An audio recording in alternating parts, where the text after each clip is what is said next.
Môre. Ek het soveel devices nou hier voor, dat ek nou maar nog een uithaal, en hulle almal nou hierso. Die Here is besig vanoggend, ek het begin sit en notas maak, dat ek nog net kan bybly met wat die Here besig is om te sê, want soos weer in daai situasie wat ek ernstig begin wonder oor die sekuriteit van my devices, en of mense begin kyk wat ek voorberei, soos wat die mense die hele preek al eintlik hier vanoggend uitgepraat het. Ek staan eintlik net amazed oor wat die Here doen, want dit is net die Here wat dit kan doen. Daar's 'n paar kernwoorde wat nou al vanoggend gesê is. Sommer het gepraat oor vertrou, oom John het gebid, ek het van dit gemis, en op 'n stadium toe ek luister, toe hoor ek net fokus. Ja, so, en dan was daar Tannie Jean wat praat oor deur 'n moeilike tyd, maar jy het 'n taak. En ek wil eintlik vanoggend net aansluit daarby. Ons gaan aan met 'n samekoms van die twee reekse, want die Here het in die begin van die jaar vir ons op die wegbreek gesê, return to the heart of worship. En dan is ek ook besig met die bergpredikasie al vir baie lank, en ons gaan eendag hom klaar kry, maar ons is uiteindelik sluit ons vandag nog 'n hoofstukkie af. So dan is ons nou al 2/3 deur die 3 hoofstukke, maar vandag is die samekoms en ek wil inspring en vir jou sê, ek kan blaai as jy wil, maar ons is in Matteus 6 vers 25 tot 34, wat 'n lywige stukkie is, en hierdie stuk handel oor angs, of anxiety, wat die Engels van praat, of bekommernis, angs, afhangende van hoe jy dit wil vertaal, en dit is interessant, want as ek nou vandag voor julle moet staan en in alle eerlikheid wees, kan ek vir julle, in alle eerlikheid met julle is, en oop en deursigtig is, dan kan ek vir julle sê, die laaste 2 weke het die Here vir my verskriklik kom bedien, juist rondom hierdie. Want hierdie is nie noodwendig iets wat ek vandag hiervoor kan staan en sê, ek kan hier staan en vir julle preek hoe om dit te doen nie, want dit is 'n battle wat daar in my ook is. En daarom weet ek hierdie is so relevant om daar te praat, want ek weet dit is 'n battle wat geweldig baie van julle wat vandag hier sit, 'n battle het rondom angs, worry. Hoe weet ek dit? Want ek weet dit. Ons kan kyk na die statistieke, maar die ironie is, ek wil nie vandag praat oor die statistieke nie, want dit maak ons net nog meer angstig. Maar as ons gaan kyk na die statistieke rondom anxiety na COVID, dit is skokkend. En dit is nie meer net die volwasse mense nie, dit is skielik tieners. En dit is skielik nie meer net tieners nie, dit is in 7, 8, 9-jariges wat rondloop met angs en bekommernis en vrees. En daarom is dit iets wat ons nie oor kan stil bly nie. Daarom is dit iets wat ek nie oor kan stil bly nie. Want hierdie is 'n geweldige relevante topic om oor te praat. En is interessant, want as ons kyk na die wêreld, en as ons kyk hoe die wêreld regeerders en die wêreld konings en die wêreld leiers gaan om te lei, dan is een van die hoofgoed wat hulle gebruik om mense onderdanig te maak, is juis hulle doen dit deur vrees wat angs in mense bring, sodat hulle kan gehoorsaam wees aan dit wat die leiers of die regeerders of die mense sê.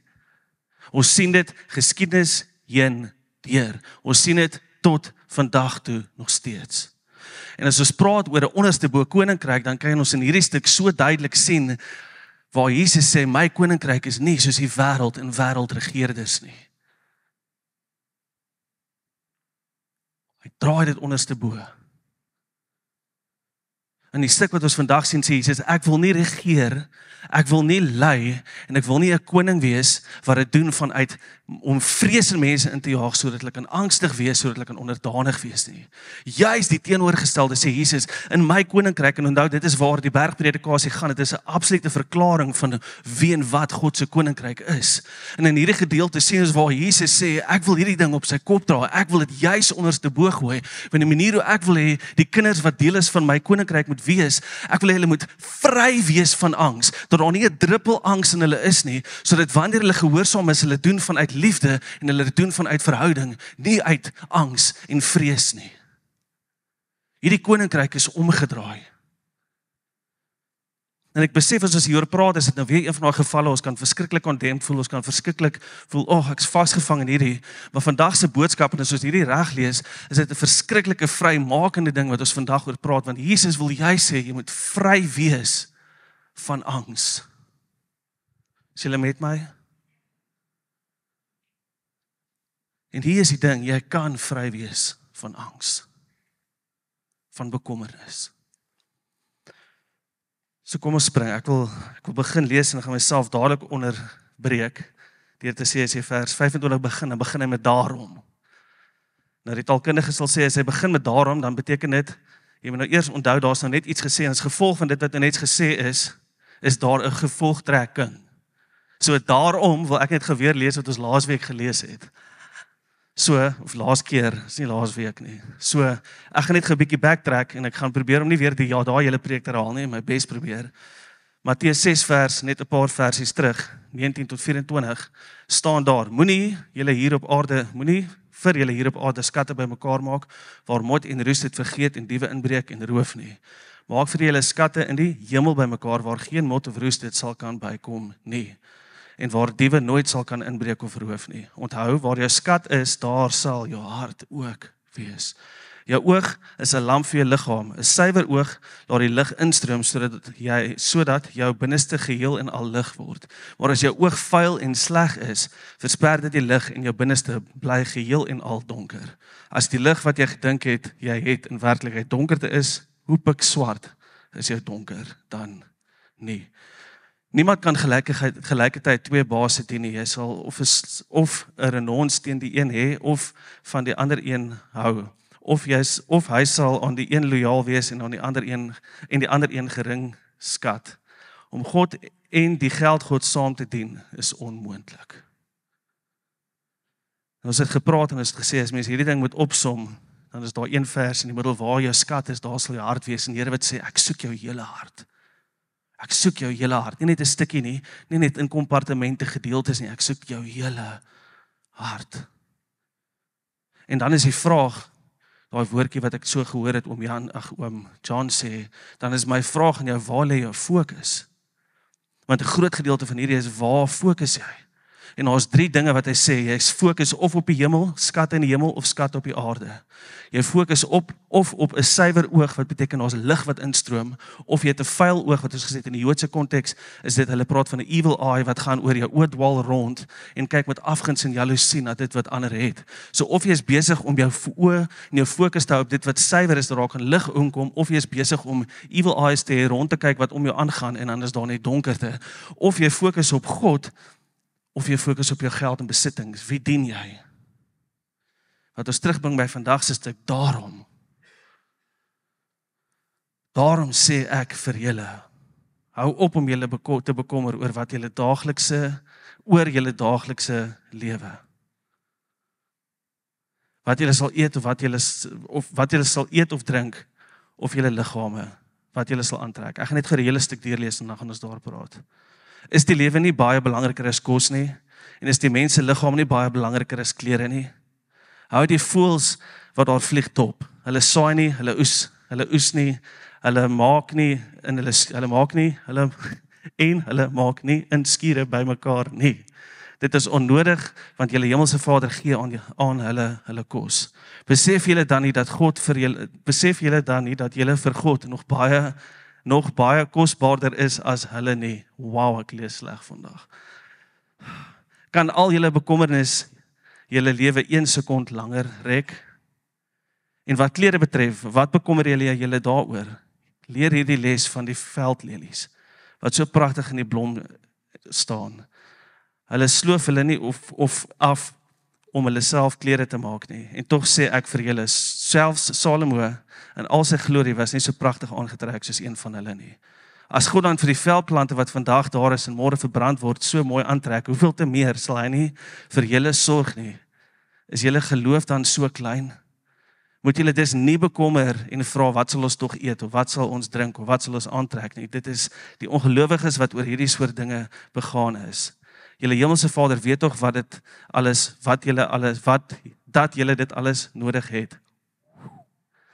Nee, maak die koningheerskappy van God en dit wat voor hom reg is, julle prioriteit. Dan sal God vir julle al hierdie ander dinge byvoeg. Moet julle daarom nie oor môre bekommer nie. Môre sal sy eie bekommernisse bring. Vandag se moeilikheid is vir een dag heeltemal genoeg. Ons het daardeur geworstel, maar ons het daardeur gekom. Want ek net 'n slukkie water drink. Kon julle volg?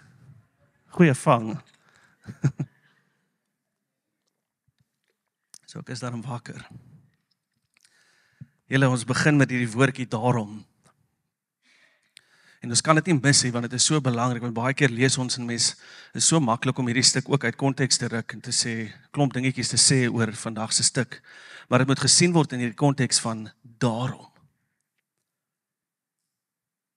En as mens die konteks verstaan van dit wat net vooruit gesê is, dan is daar gesê, as jy wel 'n lewe leef waar jy skat in die hemel bymekaar maak, en as jy 'n lewe leef waar jy jou oë suiwer hou en fokus op dit wat goed en rein en reg is, en indien jy God bo jou besittings dien, en dit jou lewe is, daarom dan, indien dit die geval is, daarom, indien dit jou lewe is, het jy absoluut geen rede om ooit bekommerd te wees nie. So waarin lê die feit dat ons nie bekommerd te wees nie? Dit lê in die feit dat ons fokus is op die hemel, nie op aarde nie. Ons fokus is op dit wat suiwer, rein en reg is. En ons fokus, en hierdie is seker die belangrike een, is ultimately op God, nie op besittings nie. En hier is die ding, wanneer ons fokus begin wegskuif, en ons fokus begin verloor, dan is die omgekeerde ook waar, as jy begin fokus op die aarde en sy skatte en sy dinge, as jy begin rondkyk en kyk wat hierdie ander mense wat ek nie het nie, en jaloers raak, en as jy begin jou geld en jou besittings meer dien as wat jy die Here dien, dan het jy die wêreldse rede om besorgd te wees, want jy gaan die hele tyd dit najaag, en die hele tyd vasgevang wees, in wat die wêreld vir jou kan bied. En dan word ons oorweldig en ons word oorval deur worry en deur besorgdhede wat in die eerste plek nooit was wat die Here vir ons wou gehad het nie. Is julle met my?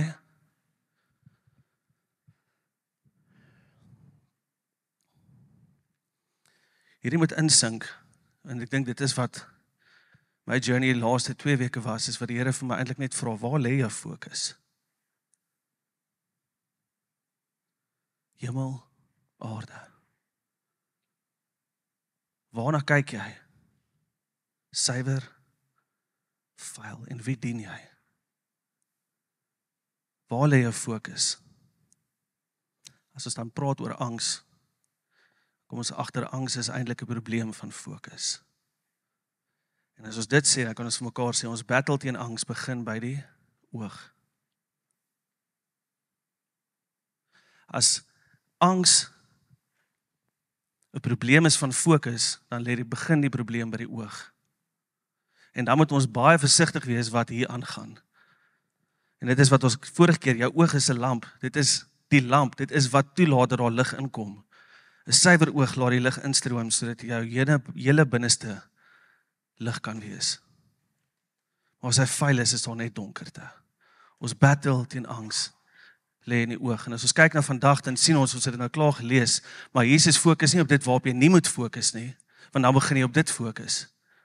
Jesus praat juis oor waarop ons moet fokus, en hy noem 3 dinge, en ons gaan nou daarna kyk net vlugtig. Maar ek wil vandag vir jou vra, waar lê jou fokus? Want waar jou fokus lê, is waar jou vertroue sal wees. Dit wat jy op fokus, is dit wat jy op vertrou. As jy fokus op jou besittings en jou geld, gaan jou hart op die ouend so verdraai word, dat jou vertroue is in geld. Ons sien hier die hele Bybel deur. Ek het die vorige keer wat ek gepraat het, ons klomp skrifte aangehaal wat sê, want die Bybel sê nie, jy moenie ryk wees nie, hy sê nie, daar's gevare, want jy begin jou vertroue vind in jou besittings en in jou geld. En die Here sê, ons moenie jou vertroue daarin vind nie, want as jou fokus daar is dit waar jy jou vertroue in sal vind. As jou vertroue is in jou sekuriteit in jou werk, dan sal jy begin fokus op dit, en dan raak jou lewe buite beheer, en kom daar angs in. Want dit is nie waar dit moet wees nie. En hierdie is die scary ding, want 'n verkeerde fokus blur ons beeld van God. Vat gou jou vinger, en hou hom voor jou. Kyk gou vir jou vinger. Fokus op jou vinger. Hoe lyk ek? Kyk vir jou vinger en sê vir my, hoe lyk ek? Geblur. Daar's 2 van my. Hou jou vinger voor jou en kyk vir my. En beweeg hom rond en jy sal sien, jy sal my nog steeds die hele tyd sien. Die Here het vir jou 2 oë gegee met die vermoë, al is daar iets, 'n enkel dingetjie wat voor jou verby beweeg en as hy klein is, sal dit nie jou oë se fokus afhaal van dit wat jy op fokus nie. Charles, ek kan jou sien, bitter duidelik. Maar as ek vir my vinger kyk, dan sien ek glad nie vir jou nie. En hierdie is wat die Here vir ons sê, hy wil hê ons moet op hom fokus, want die oomblik as jy jou fokus afval, en dat jy fokus op die ding wat hier reg voor jou is, verloor jy dit wat eintlik die eintlike fokus moet wees. En hier is die ding, die vyand wil die hele tyd die beeld van God in ons minds blur. Want die oomblik as die beeld van God in ons gedagtes geblur word, dan is ons fokus nie meer op God nie, en dan begin ons wantroue kry in wie die Here is en wie hy sê hy is en of hy sal doen wat hy gesê het hy sal doen. En daar kom ons by die eintlike probleem uit. Eintlik wat die Here sê is, hou op fokus op die ding wat hier voor jou is. Die ding hier voor jou gaan môre heel waarskynlik nog steeds daar wees, eventually sal hy verdwyn. Kyk verby hom. Kyk na my. Is julle met my? As ons beeld van God geblur is, begin ons perspektief verloor. As jy vir jou vinger kyk, dan begin jy perspektief verloor oor dit wat eintlik agter dit aangaan. En die Here wil hê ons moet hom sien. Hy wil hê ons moet 'n geblurde prentjie hê nie. Wat my terugbring by die vraag, nou waar kyk jy? Ons lewe in 'n samelewing en ons wonder hoekom ons so angstig is, maar ons sit met juis te veel devices. En op die devices sit en kyk ons na sosiale media en ons begin fokus op dit wat sosiale media sê. Wat sê Facebook? Wat sê Twitter? Dis nie meer Twitter nie, wat sê TikTok? Die ouer generasie, hulle is nog, daai goed is vir hulle vreemd, maar hulle wil die hele tyd nuus lees. Ons wil die hele tyd weet wat in die nuus aangaan. Ek kan nie onthou wanneer laas ek nuus gekyk het nie. My kind weet nie eers wat 'n nuusleser is nie. Ek dink ek het dit al gesê, sy moet 'n mondeling wees 'n nuusleser. Sy weet eers wat is 'n nuusleser, maar die kind het in haar hele lewe nog nooit nuus gekyk nie. Long may it live. So ons leen ons oë uit. En op die ouend is dit waar ons fokus en op die ouend mis ons die hele punt. En hierdie is die scary ding, want 'n paar hoofstuk of een hoofstuk terug het Jesus op die Sermon on the Mount gesê, is die oog die ding is wat jy laat struikel, pluk hom uit. As jou foon die ding is wat jou aandag aftrek van die fokus van die Here, gooi hom in die toilet. As social media die ding is wat jou aandag aftrek, delete daai app van jou foon. Ek beloof jou, jy het hom nie nodig nie. Want so gereeld, ons sit, ek kyk en ek scroll deur Facebook, wat is die uiteinde van dit as jy jou foon neersit? Jy is meer angstig.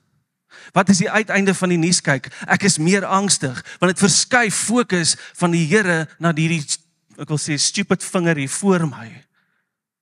En dan raak ons angstig.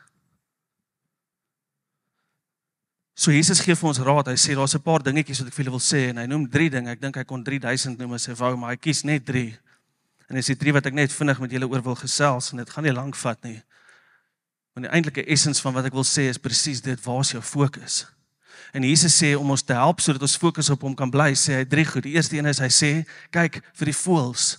Engels sê, look at the birds. Die Afrikaans het die vertaling gesê, hou die voëls wat daar vlieg dop. Hou hulle dop, check die voëls uit. Hulle saai nie, hulle oes nie, hulle maak nie en skure by mekaar nie. Dit is onnodig, want julle hemelse Vader gee aan hulle kos. Besef julle dan nie dat julle vir God nog baie kosbaarder is as hulle nie. Dis straightforward. Die Here sê as jy wonder, kyk net na die voëls in die lug. Nou ons sit en ek het hierdie al met julle gedeel, ons het voëls in ons neighborhood wat gans te veel excited is, wat al 4:30 in die oggend begin dink, die son moet nou opkom en begin fluit.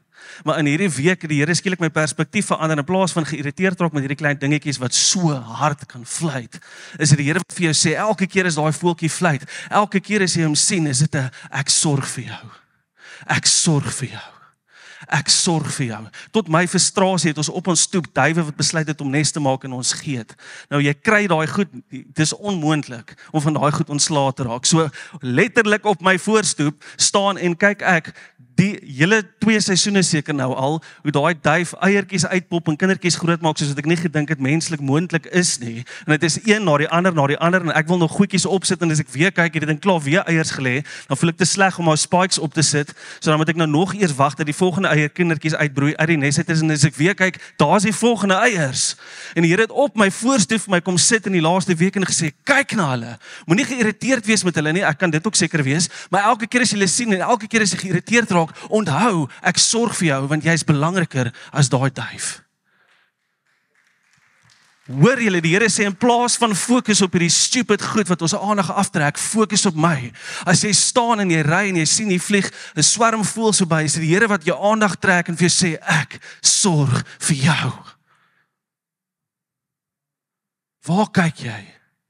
Die Here gee vir ons continuous reminders en ek bid dit oor julle, dat elke keer as daai voeltjie so vroeg in die oggend begin fluit, dat julle sal herinner wees aan die Here se sorg. En as daai voëls nes maak, dat julle sal herinner wees aan die Here se sorg. As jy in die veld stap en jy foto's neem van voëls, my pa love dit om dit te doen, dit is ook seker 'n ouer generasie ding, hulle love dit om voëls af te neem, maar elke keer as jy 'n foto neem van 'n voël, mag dit 'n reminder wees aan die Here wat vir jou liewer is en meer sal sorg vir jou, as vir daai voeltjie. Die tweede ding, lelies. Nou die van julle wat nou skerp is, gaan vir my sê, maar wel die tegnies, is die vark oor nie 'n lelie nie. Ek het dit per ongeluk raak gesien, maar daar's 'n rede, hang net aan. En wat klere betref, wat bekommer julle daaroor? Leer hierdie les van die veldlelies, wat so pragtig in die blom staan. Hulle sloof hulle nie af, om vir hulle self klere te maak nie. En tog sê ek vir julle, selfs Salomo in al sy glorie was nie so pragtig aangetrek soos een van hulle nie. As God dan vir die veldplante wat vandag daar is en môre verbrand word, so aantrek, hoeveel te meer sal hy nie vir julle sorg nie. Is julle geloof dan so klein? Is julle vertroue in my dan so klein? Toe ek in hoërskool was, ek moes fietsry skool toe. My twee ouer broers moes ook en ek is nou maar seker die derde bedorwe ou brokkie. So staan dit 6, staan dit 7 of graad aan. Ek weet nie eens wat die grade is. Die 8 en 9 pligse trou nog fiets gery wat ek kan onthou. Somer, winter, reën, maak nie saakie. As ek laat was, het my ma net gesê onthou eerder laat is nooit. So dan het ek met my laat sopnat by die skool aangekom. En hulle noem dit liefde. Ek het waardevolle lesse geleer, dankie mamma en papa. So jy staan dit 8, 9, toe het ek nie meer lus vir die storie nie. In die winter is dit te koud, dan kom jy met gevriesde hande uit en jy is nou net te koel om nat by die skool aan te kom en anyways. So toe het ons nou gery en dan het ek nou 'n lift gevang saam met my pa en dan moes ek nou in die middag nou weer terugstap huis toe want niemand gaan my kom oplaai nie, so dan moes ek nou maar stap. So wat ook okay was, want dit is fantastiese tyd saam met my en die Here. Maar hier is die ding, ons het so verby Fairtrees gery en daar's daai watertjies mos nou so aan die kant is daar van Fairtrees. In die somer is dit droog en dor en dit lyk soos eintlik maar net vieslik en kom winter en die reën raak dit groen en dan kom die varkore. En dan het hulle so gestaan. En vir een of ander rede het ek altyd as ek daai gesien het as 'n skoolkind het ek daai lelies gesien en dan het my laat dink aan hierdie skrifgedeelte. Die Here wat die lelies, die veld aantrek met lelies. En ek wil vir jou sê, weer eens, waar fokus jy, waar kyk jy, maar mag jy elke keer, soos weer eens seker die ouer generasie wat dit love om die blomme te gaan afneem. Mag jy elke keer wanneer jy 'n mooi plant of 'n mooi blom of 'n mooi ding sien in die veld, mag dit 'n reminder wees van die Here wat sê, ek sal jou beklee. Ek wil 'n bitter belangrike ding sê wat ek nou vergeet het by die vorige een. Die voëls moet ons baie mooi oplet. Ek het dit ook baie mooi gesien. Hulle sit nie en doen niks nie. En ons moet leer by die voëls want hulle sit nie net en doen niks nie. Paulus skryf en hy sê as jy nie werk nie, moet jy nie eet nie. En die voëls, hulle besef daai ding, ek moet uit my nesie uitklim, ek moet vlieg, ek moet kossies gaan kry en ek moet terugkom. Dis nie hulle werk om te saai sodat die plantjie kan opkom vir hom water gee. Daai storie, dis nie sy werk nie. Sy werk is om te vlieg, die Here sal voorsien. Hy kry die Here se voorsiening en hy gee dit. En ek wil vir jou dieselfde sê en ek wil vir 'n oomblik net pause want 'n groot stuk onthou ons praat eintlik hier oor angs, oor anxiety. 'n Groot gedeelte van angs in my lewe is omdat ek verantwoordelikhede opneem wat nie myne is om op te neem nie. As die voël die verantwoordelikheid opneem van 'n plante te saai en te moet water gee, daardie ding sal vrek binne 'n uur. Dis nie sy werk nie, want hy kan dit nie doen nie. En ek wil vir jou sê, jy moet doen wat jy kan. Dit is wat Sumerie oor gepraat het. Yes, jy moet jou kant bring. Yes, jy moet uitgaan, opstaan, gaan werk. Yes, jy moet jou kant bring. Maar dis wat jy moet doen. Verder is daar vertrou in die Here dat hy sal doen wat hy moet doen. Hoor julle wat ek sê? Die laaste ene. In Engels sê dit seek. Soek. Waarmee soek jy? My kinders soek definitief sonder hulle oë want hulle vind niks wat hulle soek nie en dan moet ek hulle die hele tyd help. Weer eens baie snaaks, maar dit het hierdie week 2 keer gebeur. Weer eens die Here wat die kleinste dingetjies gebruik om met my te praat, want ek raak so geïrriteerd met my kind. Ek sê vir hom, kyk net in jou tas. Ek het. As ek soos, het jy net gekyk of het jy gesoek? Nee. Ek tel die tas op, ek lig 'n skoen op, of ek dink dit was net 'n pottetsakkie, hier lê die skoen wat sy soek en ek gee dit vir haar so in haar hand. Ek sê, jy het nie gesoek nie. Ek is nie seker jou oë was oop terwyl jy in jou tas gekyk het nie. Have kids. Ek dink nie die Here sê hierso sê soek allereers die koninkryk dat hy bedoel ons moet dit soos my kinders soek nie. Ek dink hy bedoel dit anders. Maar hy sê moet julle dus nie bekommer en vra wat sal ons tog eet of wat sal ons dink of wat sal ons drink of wat sal ons aantrek nie. En ek wil net dit is eintlik nog die voorgees van die Here wat sê weet jy ons kan worry oor klomp goed, maar hierdie is nie goed om oor te worry nie. Want ek is die Here jou God. En dan hierdie is eintlik scary. Hy sê dit is die ongelowiges wat oor hierdie soort dinge begaan is. Julle hemelse Vader weet tog dat julle dit alles nodig het. En dit is eintlik scary want as ons begin vasgevang raak en ons fokus verloor, dan is ons eintlik net soos die ongelowiges.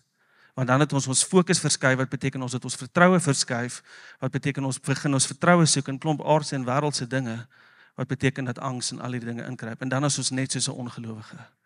En die Here sê ek wil hê jy moet wees soos my kind, wat weet dat ek vir jou sal sorg. Is julle met my? Dan sê hy nee, maak die koningheerskappy en hierdie is wat hy sê seek first the kingdom, die mooi ou Afrikaanse soek allereers die koninkryk van God. Sy heerskappy en dit wat vir hom reg is. Maak dit julle prioriteit, dan sal God vir julle al hierdie ander dinge byvoeg. Seek first the kingdom of God. Soek die Here se koninkryk, sy wil en hy sal vir jou toevoeg, sê van die vertalings, he will add unto you. Nou hier is die ding, baie keer lees ons hierdie en ons dink, Jesus, die Here gaan vir my alles gee wat ek wil hê, ek moet net sy koninkryk soek. So, klein bietjie anders binne hierdie konteks, die Here sal vir jou alles gee wat jy nodig het, om die wil van die Here te doen. Die Here gaan nie vir jou alles gee wat jy wil hê nie. Seek the kingdom of God, wat beteken ek wil soek wat sy koningsheerskappy is vir my lewe, wat beteken ek wil sy wil doen. Hoor hierdie, dan gaan die Here vir jou altyd gee wat jy nodig het, om sy wil uit te leef. Hoor julle? Want hierdie is 'n bitter belangrike ding om te snap. Die Here sal altyd, Vader sal vir jou gee wat jy nodig het om sy wil uit te leef. Altyd. Nou sê jy vir my, ja, maar ek het nie 'n groot huis nie. Nou wil ek vir jou sê, jy het heel moontlik nie vandag 'n groot huis nodig om God se wil vir vandag uit te leef nie. Maar ek het nie 'n lekker kar nie. Ek het glad nie 'n kar nie. Nou wil ek vir jou sê, bid daaroor, vertrou die Here, maar as jy vandag nie 'n kar het nie, het jy nie vandag 'n kar nodig om die wil van die Here uit te leef, vir dit hy vandag vir jou wil hê nie. En jy hoef nie daar te worry nie. As jy vandag niks kos het om te eet nie, en jy het gewerk en jy doen wat jy kan, dan wil ek vir jou sê, jy het heel waarskynlik nie vandag kos nodig om die Here se wil vir vandag uit te lewe nie. En jy hoef nie daar te worry nie. Die Here sal vir jou gee wat jy nodig het om sy wil uit te leef. Altyd.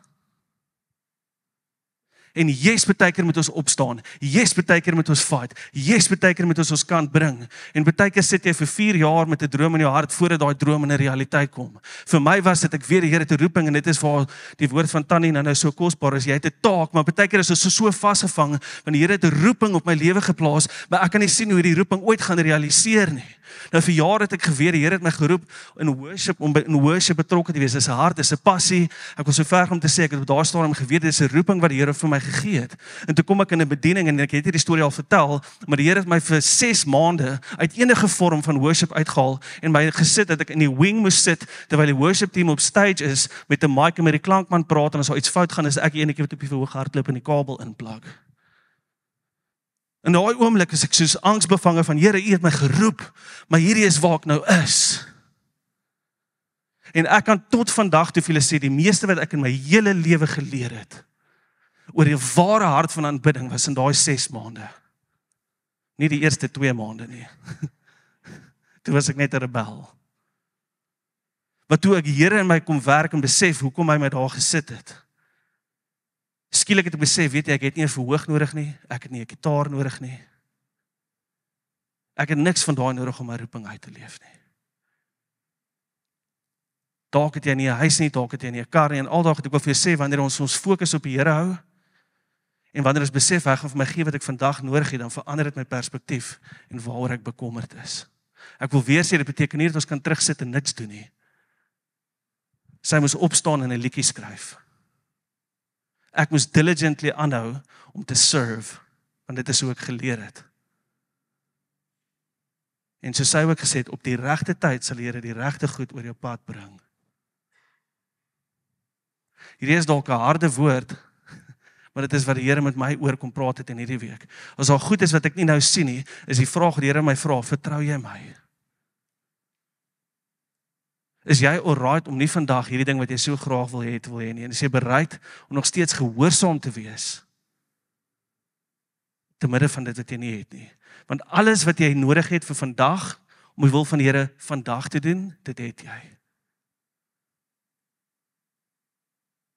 En die Here maak dit duidelik in hierdie skrif, want hy sê, weet jy, jou lewe is belangriker as die kos wat jy eet. Jou lewe is belangriker as dit wat jy aantrek. Want jou lewe gaan oor God se koninkryk.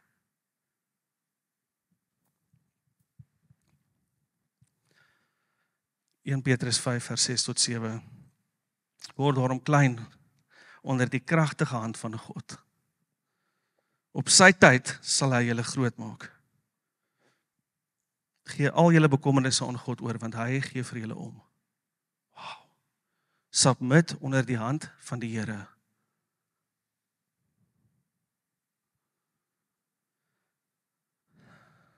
Seek his kingdom. En dan daai vers 34 wat sê, julle moet daarom nie oor môre bekommer nie.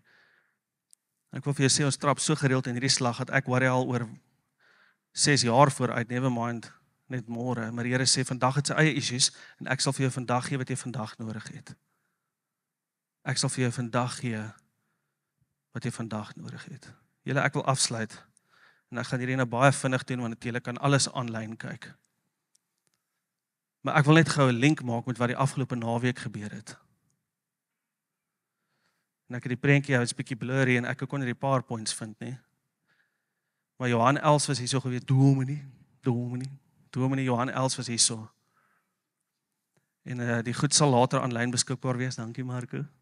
En as jy dit gemis het, wil ek vir jou sê, jy moet jouself 'n guns doen om hierdie inhoud net deur te werk saam met die Here. Maar hy gebruik hierdie beeld, en ek gaan dit net bitter vinnig sê, en dan gaan ons afsluit.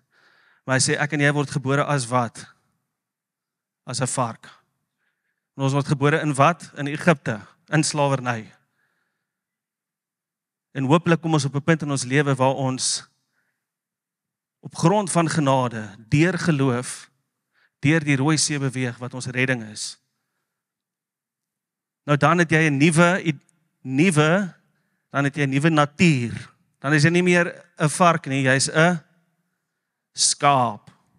Die skaap is wel dan in die woestyn.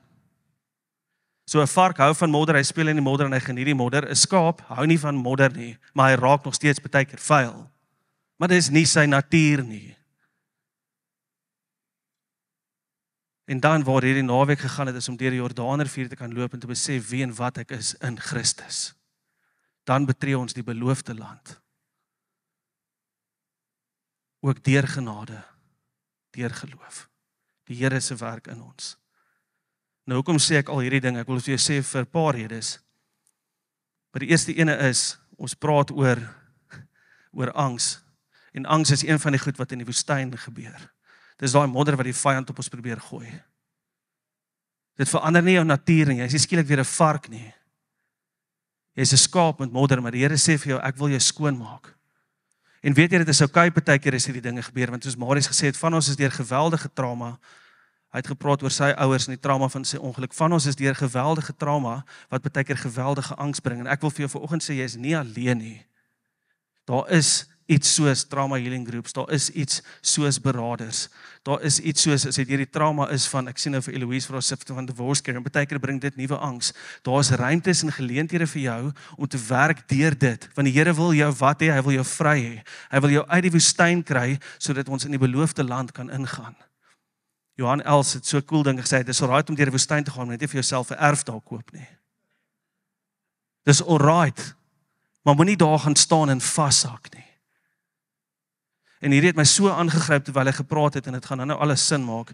Maar hierdie beeld wat Marco gegee het, ek van die eerste oomblik geweet, yes, dis want hy vra my, is dit alright? En ek sê ja, en ek is soos, ek weet nie hoekom nie, maar ja. En terwyl Johan Els praat, besef ek, hierdie is presies wat die Here vir ons besig is om te sê, oor return to the heart of worship. Ek wil nie hê jy moet vasgevang wees in jou woestyn lewe nie. Die lewe wat ek vir jou wil hê is om juis te draai. Kom in Kanaan in. Kom in die beloofde land in. En hy het hierdie gebruik en ek gaan regtig nou nie hierdie hele ding verduidelik nie. Maar as jy gered is, dan soos in die woestyn, en die woestyn is 'n vleeslike Christelike lewe. Wat beteken, kyk gou daar mooi in die middel, daar so sit, wie is in stuur van hierdie skippie?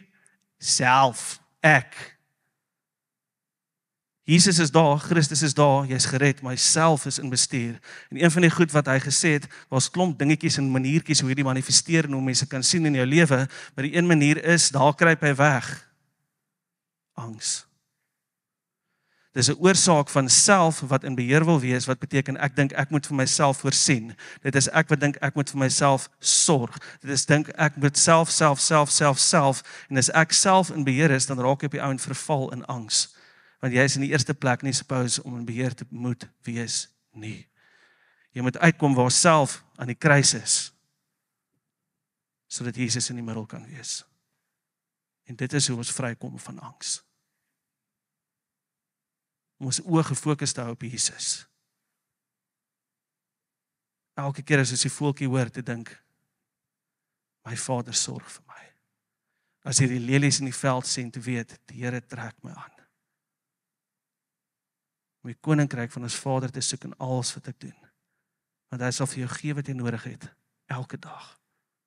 Om sy wil vir daai dag uit te leef. Filippense, ek gaan hom vir julle in Engels lees, want hy sê dit so mooi, 4 vers 6 en 7. Do not fret or worry. Julle ken hierdie een baie goed. Instead of worrying, pray. Let petitions and praise shape your worries into prayers. Wow. Letting God know your concerns. Before you know it, a sense of God's wholeness, everything coming together for God, will come and settle you down. It's wonderful what happens when Christ displaces worry at the center of your life. Weer daai beeld van Christus wil in die middel wees. Ek gaan nou klomp dingetjies skep. Maar ek wil vir jou sê, mens moet holisties kyk. En Johan het ook het aangeraak, hy het gesê, as mens praat oor klomp van hierdie dinge in die lewe, mens holisties kyk, en mens dink beteken nie, ek moet net harder bid, dan gaan alles oukei wees. Of jy dink, ek moet net harder probeer, dan gaan alles oukei wees. Of ek moet net die regte pille en die medikasie kry, dan gaan alles oukei wees. En ek wil vir jou sê, ons is 'n unieke mens, wat uniek gemaak is, maar ons is ook gemaak as 3 dele, siel, gees, liggaam. En as mense hierdie dinge wil aanspreek, dan moet mense doen op al 3 vlakke, anders is dit ongebalanseerd. So ek wil vir jou sê, yes, jy moet bid, yes, jy kan nooit genoeg bid nie, yes, bid. Saam met dit, soos wat sy ook gesê het, is daar 'n dag jy moet droom, maar daar is 'n tyd ook vir aksie. En ek wil vir jou sê, so daar is 'n tyd van, yes, jy moet aksie neem, nie uit jou eie krag nie, uit die krag wat die Here vir ons gee. En ek het glad nie vandag genoeg tyd om hier in te gaan nie, maar daar is geleenthede en moontlikhede in konsultasie saam met mense wat vir jou lief is en saam met dokters, is daar ook ruimte vir medikasie. Maar ek wil vir jou sê, medikasie hanteer net simptome. So dit help nie, jy gebruik medikasie en kom nie uit by die deel, om te deel met dit wat die oorsaak van die probleem is nie. Daar is ruimte en plek vir medikasie, maar doen dit in konsultasie, eerstens met 'n dokter, tweedens met beraders en mense, wat saam met jou op pad kan loop, om uit te kom by wat is die oorsaak van hierdie wortels in jou lewe. Ons kan nie net hardloop na medikasie nie, ons kan nie net hardloop en dink ons moet harder probeer nie. En ons kan nie net op ons stoeltjie sit en bid nie, dis baie goed, maar die bid moet oorgaan in aksie. As julle met my, daar is nou eintlik baie langer. As jy meer vra, kan jy met my kom praat, maar ek wil afsluit. Vertrou jy my, is die vraag wat die Here vir ons vra. Want waar lê jou fokus? Die Here sê, as jy op my fokus, sal jy op my begin vertrou. Psalm, ek het hom hier so aangesit, 56. Die dag wanneer ek bang word, sal ek net op U vertrou. En God, wie se woord ek prys, en God is my vertroue. Ek sal nie vrees nie, want wat kan mense aan my doen? En dan my laaste gunsteling versie, vertrou op die Here met alles wat jy het. En nie staat maak op jou eie insig, en nie vra na die wil van God in alles wat jy doen. Hy sal vir die regte pad wys. sy pad, en dan sal hy vir jou gee wat nodig is om daai pad te loop. Moenie op jou eie wysheid, moenie jou eie wysheid oorskat nie, hou eerder die Vader voor oë, weer eens. Hou die Vader voor oë. Fokus op hom. Vertrou jy my? Ek wil vir jou sê, die Here is betroubaar. En die vyand probeer heeltyd die fokus afhaal. Want as hy ons fokus afhaal, dan verloor ons perspektief. En begin ons betwyfel of God eerstens kan voorsien, of tweedens wil voorsien. En ek wil vir jou sê, die Here kan, en die Here wil. Die Here kan, want hy is almagtig, en die Here wil, want hy het jou lief. Daai wil lyk net nie altyd soos ons dit wil hê nie. Maar dit is waar vertroue weer inkom. Vertrou jy my?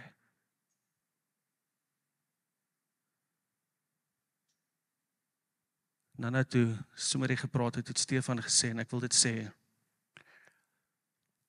Tannie Jean het ook gepraat oor jy het 'n taak, en ek wil vir sê, die Here gaan vir jou gee wat jy nodig het elke dag, vir vandag, om daai taak uit te voer. En ek wil vir jou sê, niemand wat hier sit is te oud. Niemand wat hier sit is te oud om 'n taak van die Here te ontvang, en om gehoorsaam te wees van die taak wat die Here vir jou gee nie. Moses was in sy voetsek jare oud al. Die Here het vir hom 'n opdrag gegee. Ek wil nie, julle moet dit mis nie, jy is nooit te oud om 'n opdrag of 'n taak van die Here te kry, en om gehoorsaam te wees en dit wat die Here vir jou sê nie. En dan skop vertroue in wat die Here sal vir jou gee wat jy nodig het om dit te doen wat die Here vir jou sê. Hulle is nie hier nie, maar ons kinders is ook nie te jonk nie, en ons ouers moet hulle so groot maak. Here, dankie dat ons vertroue op U kan plaas. Here, dankie dat U betroubaar is. En Here, ek besef hierdie lewe gooi links en regs teen 'n spoed wat buite beheer is.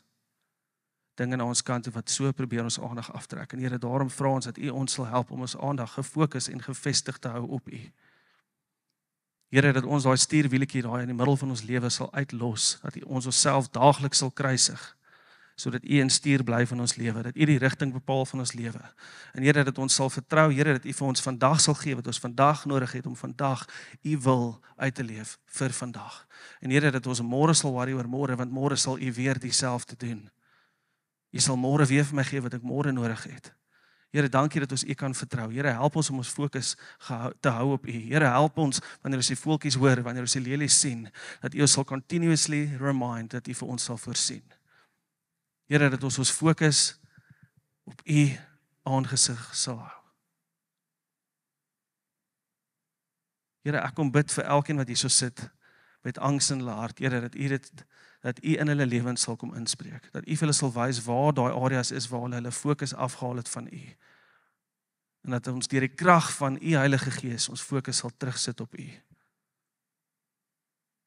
Dat ons onsself sal kruisig daagliks, sodat U in die middel van ons lewe kan bly. Here, dankie dat U dit so bewerk het, dat ons as U kinders in U koninkryk vry kan wees van angs. Dat U nie regeer vanuit angs en vrees nie, maar dat U regeer vanuit liefde en heiligheid. Ons bid dit in Jesus naam. Amen. Mag julle gaan in die vrede van ons Here. En vrede is daai ding wat staan teenoor angs. So mag julle gaan in die wete van die teenwoordigheid van die Here in hierdie week. Mag julle in sy vrede wandel, mag sy vrede enige vrees of bekommernis uitdryf in Jesus naam. Amen.